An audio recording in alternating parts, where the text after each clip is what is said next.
학생들이 저만 보면 쫓아오고 아주 인기가 좋다 이렇게 인터뷰도 했다고 합니다. 하지만 이 친근한 앵그리 캅은요.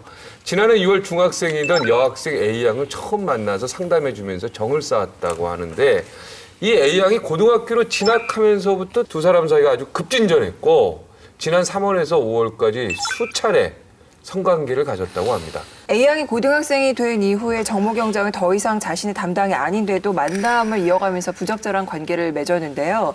또 다른 문제는 이 정모 경장이 30대 유부남이고 아내는 임신 중이었다는 겁니다.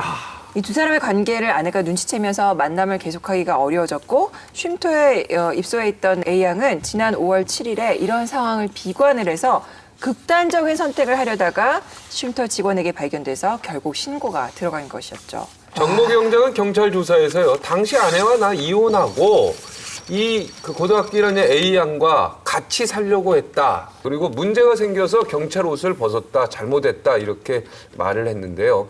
서장님, 이 같이 살려고 했다. 17살 고등학생하고. 예, 두 가지로 이거 볼 어떻게 수 있을 것 생각하십니까? 같아요. 네. 이 문제가 사회적으로 크게 되고 심리적 부담이 커지니까 그걸 회피하기 싶었던 심정. 아니면 진정으로 그럴 수도 있기 때문에 현재 피의자 조사가 완전히 끝나지 않은 상태에서 섣부르게 이런 문제는 사실은 좀 예단하기는 좀 곤란하다고 봅니다. 근데 만약에 이게 이제 성폭행이나 강간이 아니라면 이건 죄는 안 되나요?